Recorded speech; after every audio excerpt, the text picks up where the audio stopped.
ஆதியாகமம் 43ஆம் அதிகாரம். தேசத்திலே பஞ்சம் கொடிதாயிருந்தது. எகிப்திலிருந்து அவர்கள் கொண்டு வந்த தானியம் செலவழிந்தபோது அவர்கள் தகப்பன் அவர்களை நோக்கி, நீங்கள் திரும்ப போய் நமக்கு கொஞ்சம் தானியம் வாங்கி கொண்டு வாருங்கள் என்றான். அதற்கு யூதா, உங்கள் சகோதரன் உங்களோடே கூட வராவிட்டால் நீங்கள் என் முகத்தை காண்பதில்லை என்று அந்த மனிதன் எங்களுக்கு சத்தியமாய் சொன்னான். எங்கள் சகோதரனை நீர் எங்களோடே கூட அனுப்பினால் நாங்கள் போய் உமக்கு தானியம் வாங்கி கொண்டு வருவோம். அனுப்பாவிட்டால் நாங்கள் போக மாட்டோம். உங்கள் சகோதரன் உங்களோடே கூட வராவிட்டால் நீங்கள் என் முகத்தை காண்பதில்லை என்று அந்த மனிதன் எங்களோடே சொல்லியிருக்கிறான் என்றான். அதற்கு இஸ்ரவேல், உங்களுக்கு இன்னும் ஒரு சகோதரன் உண்டென்று நீங்கள் அந்த மனிதனுக்கு சொல்லி ஏன் எனக்கு இந்த துன்பத்தை வருவித்தீர்கள் என்றான். அதற்கு அவர்கள், அந்த மனிதன் உங்கள் தகப்பன் இன்னும் உயிரோடு இருக்கிறாரா? உங்களுக்கு இன்னும் ஒரு சகோதரன் உண்டா என்று எங்களையும் எங்கள் வம்சத்தையும் குறித்து விவரமாய் விசாரித்தான். அந்த கேள்விகளுக்கு தக்கதாக உள்ளபடி அவனுக்கு சொன்னோம். உங்கள் சகோதரனை உங்களோடே கூட இங்கே கொண்டு வாருங்கள் என்று அவன் சொல்லுவான் என்பதை நாங்கள் அறிந்திருந்தோமா என்றார்கள்.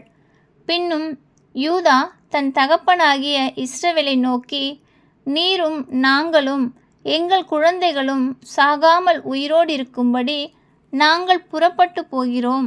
பிள்ளையாண்டானை என்னோடே அனுப்பும். அவனுக்காக நான் உத்தரவாதம் பண்ணுவேன். அவனை என்னிடத்திலே கேளும். நான் அவனை உம்மிடத்தில் கொண்டு வந்து உமக்கு முன்பாக நிறுத்தாமற் போனால் என்னாலும் அந்த குற்றம் என்மேல் இருப்பதாக.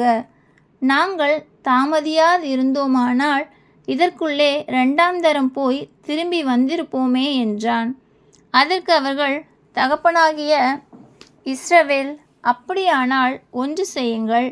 இந்த தேசத்தின் உச்சிதமான வஸ்துக்களில் கொஞ்சம் பிசின்தைலமும் கொஞ்சம் தேனும் கந்தவர்க்கங்களும் வெள்ளைப்போளமும் தெரப்பிந்து கொட்டைகளும் வாதுமை கொட்டைகளும் உங்கள் சாக்குகளில் போட்டு அந்த மனிதனுக்கு காணிக்கையாக கொண்டு போய் கொடுங்கள்.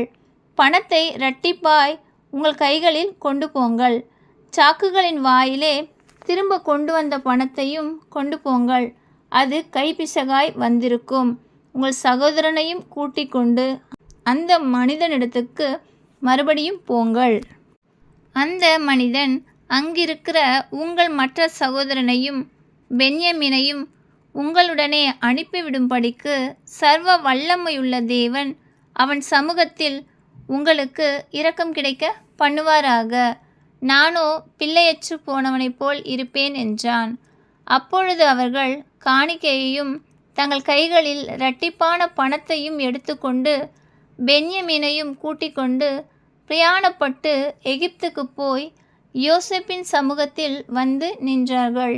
பென்யமீன் அவர்களோடே கூட வந்திருக்கிறதை யோசேப்பு கண்டு தன் வீட்டு விசாரணைக்காரனை நோக்கி, நீ இந்த மனிதரை வீட்டுக்குள் அழைத்து போய் சாப்பாட்டுக்கு வேண்டியவைகளை அடித்து ஆயத்தம் பண்ணு. மத்தியானத்திலே இந்த மனிதர் என்னோடே சாப்பிடுவார்கள் என்றான். அவன் தனக்கு யோசேப்பு சொன்னபடியே செய்து அந்த மனிதரை யோசேப்பின் வீட்டுக்கு அழைத்து கொண்டு போனான். தாங்கள் யோசேப்பின் வீட்டுக்கு கொண்டு போகப்படுகிறதை அவர்கள் கண்டு பயந்து, முன்னே நம்முடைய சாக்குகளில் இருந்த பணத்து நிமித்தம் நம்மேல் குற்றம் சுமத்தி நம்மை பிடித்து சிறைகளாக்கி நம்முடைய கழுதைகளை எடுத்துக்கொள்ளும்படி நம்மை கொண்டு போகிறார்கள் என்று சொல்லி யோசேப்பின் வீட்டு விசாரணைக்காரன் அண்டையில் சேர்ந்து வீட்டு வாசற்படியிலே அவனோடே பேசி, ஆண்டவனே, நாங்கள் தானியம் கொள்ளும்படி முன்னே வந்து போனோமே. நாங்கள் தங்கும் இடத்தில் போய் எங்கள் சாக்குகளை திறந்தபோது நாங்கள் நிறுத்து கொடுத்த நிறையின்படியே அவனவன் பணம் அவனவன் சாக்கின் வாயிலே இருக்க கண்டோம். அதை நாங்கள் திரும்பவும் எங்கள் கையிலே கொண்டு வந்திருக்கிறோம்.